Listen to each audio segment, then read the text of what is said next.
I betrayed my own brother by sleeping with his wife, confessed like a fool expecting forgiveness, he lost his mind, ended his marriage, and now the woman I ruined everything for has made my life a living hell. I slept with my brother's wife for 9 months and then sat him down and told him about it because I thought honesty would set us free.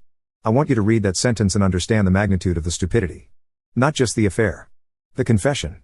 The arrogance of a man who detonates a bomb in his brother's living room and then stands in the rubble expecting applause for being brave enough to light the fuse. That was me. 30 years old, sitting across from the only person in the world who had never given up on me, and telling him that I'd been sleeping with his wife, and believing, genuinely believing, that because I was the one saying it, because I chose honesty, because I came to him instead of waiting to be caught, he would somehow find a way to forgive me. He didn't forgive me. He looked at me like I was already dead. And then he did something worse than screaming, worse than hitting me, worse than any reaction I had prepared for. He got up and left. Quietly. Completely. Forever. My brother walked out of my life 3 years ago and I have not heard his voice since. Not a text. Not a voicemail. Not a message through anyone. He erased me. And the woman I destroyed everything for, the woman I thought was my great love, my meant to be, my reason for burning the world down? She didn't turn out to be any of those things. She turned out to be the punishment. Let me tell you about my brother. His name is Nate. He's 2 years older than me. And for the first 28 years of my life, he was the best thing I had. Not the best person I knew. The best thing I had. Because I didn't have much. Our parents divorced when I was 6 and Nate was 8. Our mother moved across the country. Our father drank himself into irrelevance by the time I was 12. Nate and I were raised, effectively, by our aunt for the back half of our childhoods, and then by each other once we were old enough to leave. We shared apartments. We split bills. We worked jobs that didn't pay enough and covered each other when one of us came up short. Nate was the steady one. The one with the plan. The one who got a trade certificate in HVAC, worked his way up to a supervisor position, saved money, built credit, did everything the way you're supposed to do it when nobody's coming to save you. I was the other one. The one who drifted. Who changed jobs every 8 months. Who borrowed money and paid it back late. Who had ideas that never became plans and plans that never became action. Nate never held that against me. Not once. He'd lend me money and say, "Don't worry about the timeline." He'd let me crash on his couch between apartments and never make me feel like a burden. He was the floor I stood on. And I ripped it out from under both of us. Nate married Alexis when he was 26 and I was 24. Alexis was a paralegal. Smart. Sharp. Attractive in a way that commanded attention without asking for it. She had this energy, this intensity, that made you feel like whatever she was focused on was the most important thing in the room. When she focused on Nate, he lit up. When she focused on me, I should have looked away. I didn't. That's the first confession inside the confession. I was attracted to my brother's wife from the beginning. Not casually. Viscerally. The kind of attraction that lives in your chest and makes your hands do stupid things and your brain shut down when she laughs at something you said. I knew it was wrong. I cataloged it as wrong. I filed it in the part of my brain labeled things you will never act on because your brother is the only person who has ever loved you unconditionally and this would destroy him. I filed it correctly. And then I walked into that file room and set it on fire. The affair didn't start with a dramatic moment. It started with proximity. Nate worked long hours. He was building a career. He was pulling overtime and weekend shifts because he wanted to buy a house and give Alexis the life he thought she deserved. While he was working, I was around. I was between jobs again. I was crashing at their apartment for a few weeks while I figured things out, which was my permanent state. Alexis worked from home some days. We'd be in the same apartment. Alone. For hours. Coffee became conversation. Conversation became confession. She told me things about her marriage that she shouldn't have told me and that I shouldn't have listened to. She said Nate was emotionally unavailable. That he worked too much. That she felt invisible. She said these things while sitting 2 feet from me on a couch my brother had paid for, in an apartment my brother had leased, wearing a ring my brother had saved for. And I listened. Not because I cared about her pain. Because her pain gave me permission. Every complaint she made about Nate was a brick I used to build a justification for what I was already planning to do. I told myself I was just being a good listener. I told myself I was filling a gap my brother had left. I told myself that if their marriage was strong, this wouldn't be happening. I told myself 100 lies and every single one of them had the same purpose, to make what I wanted feel like what was right. The first time it happened was on a Thursday afternoon in August. Nate was at work. I was on the couch. Alexis sat down next to me. Closer than usual. She said, "You're the only person who listens to me." I said nothing. She put her hand on my arm. I let her. She leaned in. I leaned in. And the line that I had sworn I would never cross evaporated like it had never existed. Because it hadn't. Not really. Lines are only as strong as the person standing behind them. And I was weak. I had always been weak. Nate was the strong one. I was the one who drifted, who borrowed, who took what wasn't his because taking was easier than building. And in that moment, on that couch, in my brother's home, I took the thing that mattered most. Not because I loved Alexis. Because I wanted to feel, for once, like the brother who won something. I'm going to be honest about that because it's the ugliest truth in this story and I owe it to the damage I've caused. My attraction to Alexis was never really about Alexis. It was about Nate. About being the one who had what he had. About proving, in some sick, subconscious competition I'd been running since childhood, that I wasn't the lesser brother. That the drifter could take something from the steady one. That the floor could be pulled from underneath the person who'd been holding everyone up, and for once, I'd be the one standing. I know how pathetic that sounds. I know. But the truth about betrayal is that it's almost never about the person you're betraying with. It's about the person you're betraying. And I betrayed Nate because some broken part of me needed to prove that even his life, even his wife, even his stability, could be disrupted by me. That I mattered enough to destroy something. The affair lasted 9 months. We were careful. We had systems. I'd come to the apartment when Nate was at work. Alexis would clear her schedule. We had codes in our texts. We had a cover story for every scenario. It was sophisticated in the way that deception forces you to be sophisticated, not because you're smart, but because you're terrified. And I was terrified. Every single day. Not of getting caught. Of what I was becoming. Because I could feel myself changing. I was looking at Nate differently. When he'd talk to me about his day, about Alexis, about the house he was saving for, I couldn't maintain eye contact. When he'd clap me on the shoulder and say, "You'll get on your feet, bro.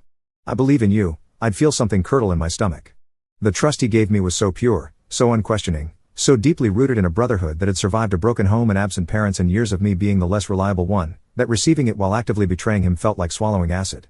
But I swallowed it. Every day. For 9 months. Because stopping would have meant admitting what I'd done. And admitting what I'd done would have meant losing everything. The irony, the brutal, obvious irony, is that I lost everything anyway. I just took the scenic route. The confession happened because of guilt. Not noble guilt. Corrosive guilt. The kind that eats through your sleep and your appetite and your ability to look in the mirror without flinching. By month 8, I was barely functioning. I was drinking every night. I was having panic attacks in parking lots. I was lying awake at 3 a.m. running scenarios. What if Nate finds out from someone else? What if Alexis tells him? What if he sees our texts? The paranoia was eating me alive. And somewhere in the paranoia, a thought took root that I now recognize as the most dangerous kind of self-deception. I convinced myself that confessing was the right thing to do. That honesty would be my redemption. That if I went to Nate, man to man, brother to brother, and told him the truth, and showed him that I was taking responsibility, he would see the courage in that. He would be devastated, yes. But he would eventually, maybe in months, maybe in years, see that I respected him enough to tell him myself. That I was brave. That I was honest. That I was, in some twisted way, being a good brother by giving him the truth instead of letting him find it from someone else. The arrogance of that reasoning still makes me nauseous.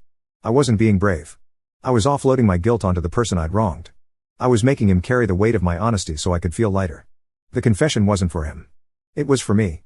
And I dressed it up as integrity so I could live with what I was about to do. I went to Nate's apartment on a Saturday morning. Alexis was out. He was watching basketball. He had a cup of coffee on the table and his feet up and he looked relaxed in the way Nate always looked relaxed at home, fully, comfortably, like a man who trusted his world to be exactly as it appeared. I sat across from him. He muted the TV. He looked at me and said, "What's up?"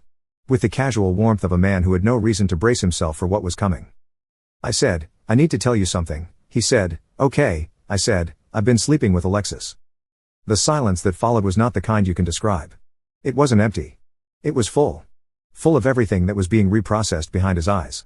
9 months of my presence in his home. 9 months of Alexis's excuses. 9 months of trust, rewritten in real time, from love to betrayal. I watched it happen on his face. I watched his expression go from confused to disbelieving to understanding to something I had never seen on my brother's face before and hope to never see again. It was the look of a man watching his family die in front of him for the second time. The first time was our parents. This time was me.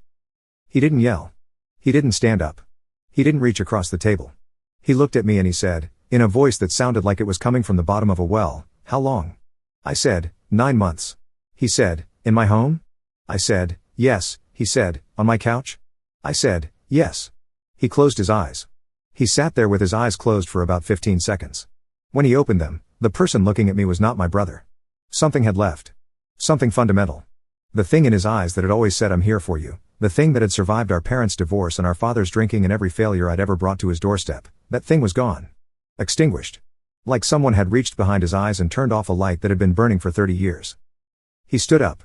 He picked up his coffee cup. He walked to the kitchen. He poured the coffee down the sink. He rinsed the cup. He set it on the counter. Methodical. Precise. Like a man performing the last normal actions of his life before everything changes. He walked to the bedroom. I heard drawers opening. A zipper. He came out with a duffel bag. He walked to the front door. He put on his shoes. He picked up his keys. I said, "Nate. Please. Say something." He stopped. He turned around. He looked at me. And he said two words that I hear every single night when I close my eyes. "We're done." He walked out. He got in his truck. He drove away. I sat in his apartment, in his silence, on the couch where I'd first betrayed him, and I waited. I waited for the phone call. The angry text. The voicemail screaming at me. The knock on the door with fists or tears or both. Something. Anything. A reaction I could work with. A fight I could engage in. A door I could knock on. Nothing came. Not that day. Not the next. Not ever. Nate didn't fight for the marriage. He didn't confront Alexis. He filed for divorce within the week through a lawyer. He changed his number.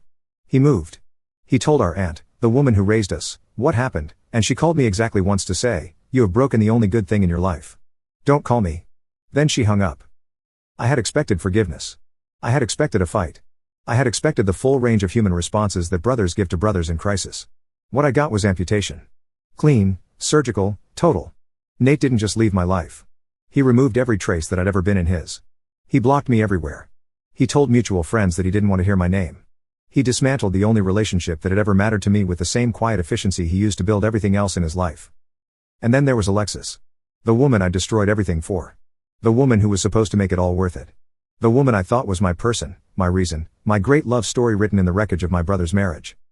Let me tell you what happened when the smoke cleared and I was left alone with the woman I'd chosen. Alexis and I became official within 2 weeks of Nate leaving. I moved into the apartment. His apartment. The apartment he'd leased, furnished, and maintained. I slept in his bed. I used his kitchen. I sat on the couch where I'd first kissed his wife. I told myself it felt like a new beginning. It felt like a crime scene. But I couldn't admit that. Not yet. Because admitting it would mean the affair was pointless. That I'd lost my brother for nothing. So I told myself the story I needed to hear. Alexis and I were meant to be. This was fate. The pain we caused was temporary. The love we had was permanent. I said these things out loud, to Alexis, to the few friends who still spoke to me, to myself in the bathroom mirror at 2 a.m. I said them like incantations.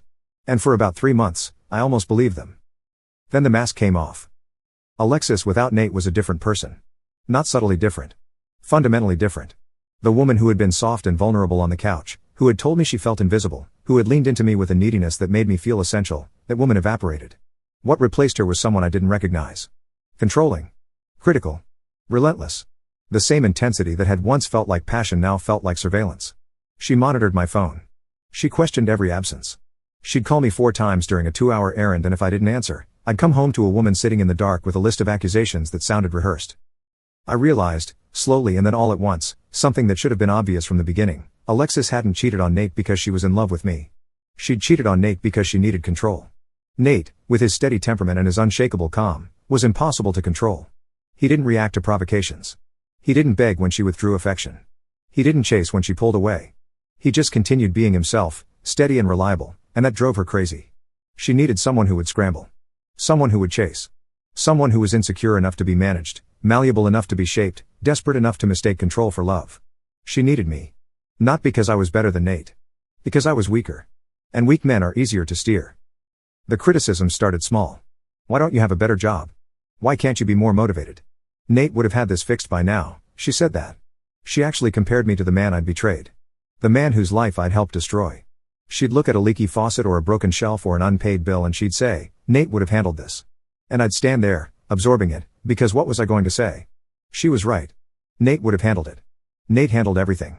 That was the whole point. That was what I'd envied and resented and ultimately tried to steal, and now the woman I'd stolen was using his competence as a weapon against my inadequacy. The irony was so precise it felt designed by someone who wanted me to suffer. The relationship became a prison within 6 months. Alexis controlled the finances. She controlled the social calendar. She controlled what I wore, what I ate, how I spent my time. When I pushed back, she'd say, "You destroyed your life for me. The least you can do is show me you're worth it." And she was right. I had destroyed my life for her. So I owed her. That was the logic. The debt of the affair was now the currency of the relationship, and she spent it freely. Every argument ended the same way: "I gave up my marriage for you." Never mind that she'd been the one leaning in on the couch. Never mind that the affair was a collaboration. In Alexis's version, she had sacrificed her stable life with Nate for me, and I was failing to be worth the sacrifice. And because guilt is the most effective leash ever invented, I stayed. I absorbed the criticism. I accepted the control. I let her reshape my life into a structure that served her and diminished me, because leaving would have meant admitting that I'd lost Nate for nothing. And nothing was the one word I couldn't face. I want to describe what it's like to live with a person you destroyed your life for and realize they're destroying you too. It's not dramatic. It's not cinematic. It's a slow, daily erosion. You wake up and you look at the ceiling and you think, this is not what I imagined. You go to work and you think, Nate is somewhere right now, living his life without me, and I'm here, in his old apartment, being managed by his ex-wife, and this is what I chose. You come home and you sit on the couch and she starts talking and you listen, but you're not hearing words. You're hearing the absence of your brother's voice. The absence of "you'll get on your feet, bro." The absence of the only person who ever believed in you without conditions. And you realize that the love you thought you were chasing was never love. It was a void. A hole shaped like your brother's approval that you tried to fill with his wife. And the hole is still there. It will always be there. Because the only person who could fill it is the person you destroyed. I left Alexis 14 months after we became official. I didn't leave heroically. I left broken. She'd worn me down to a version of myself that I couldn't stand to look at, unemployed, isolated, dependent on a woman who reminded me daily that I was less than the man she'd had before me. I packed a bag on a Wednesday afternoon while she was at work. I left the key on the counter.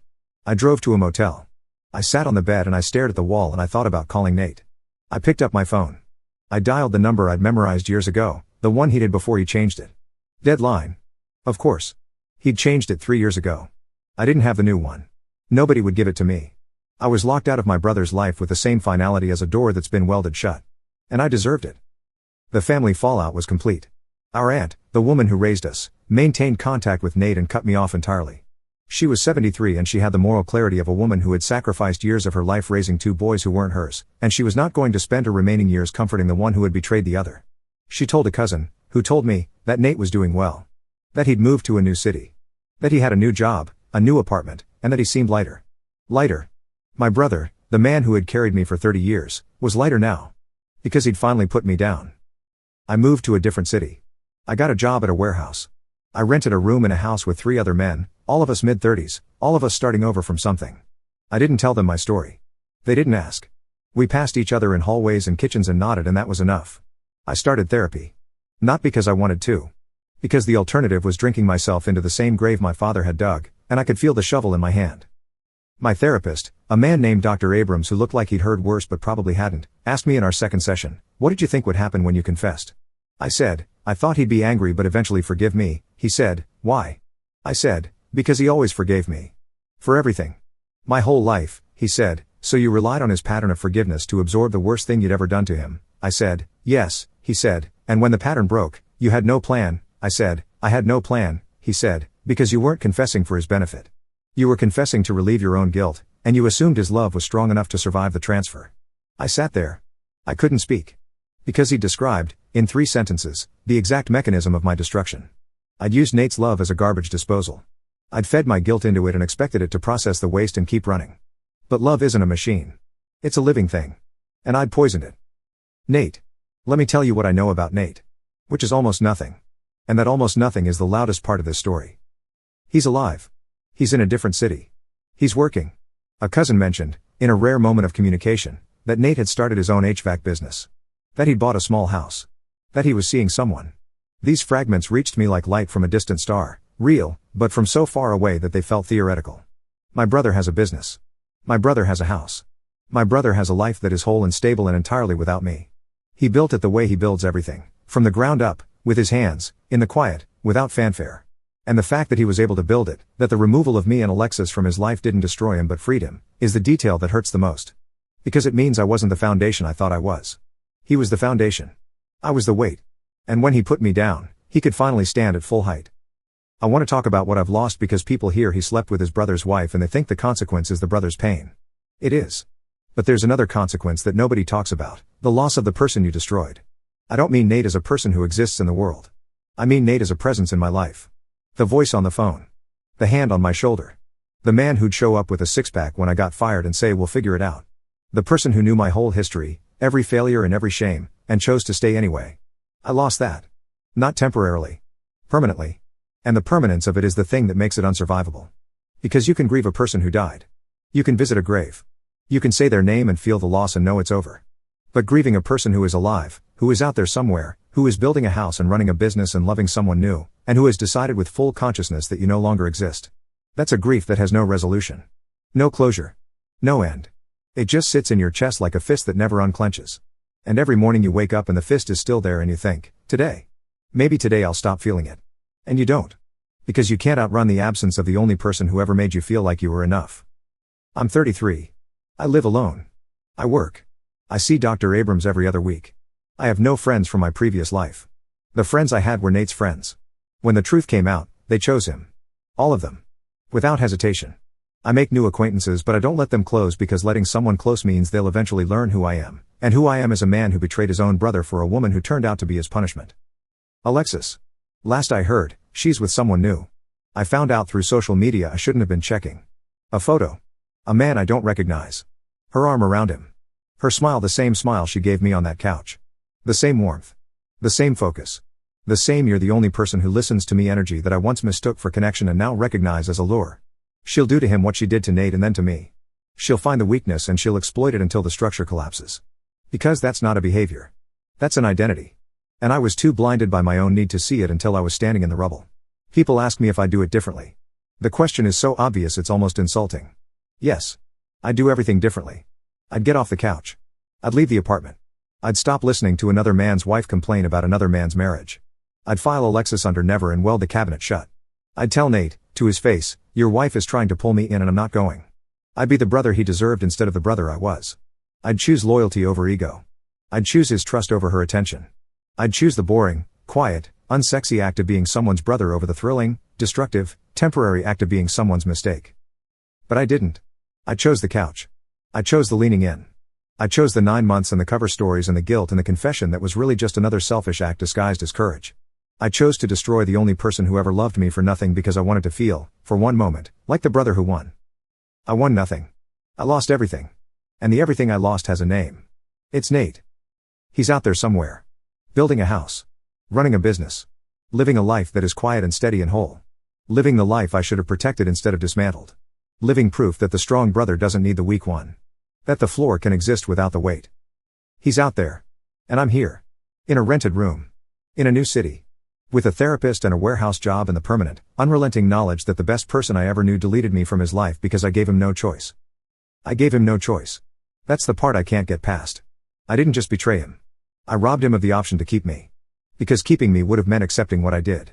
And Nate, who accepted everything, who forgave everything, who carried everything, finally found the one thing he couldn't carry. Me. And he set me down. And he walked away. And he never looked back. And the silence he left behind is the only honest thing I've ever earned.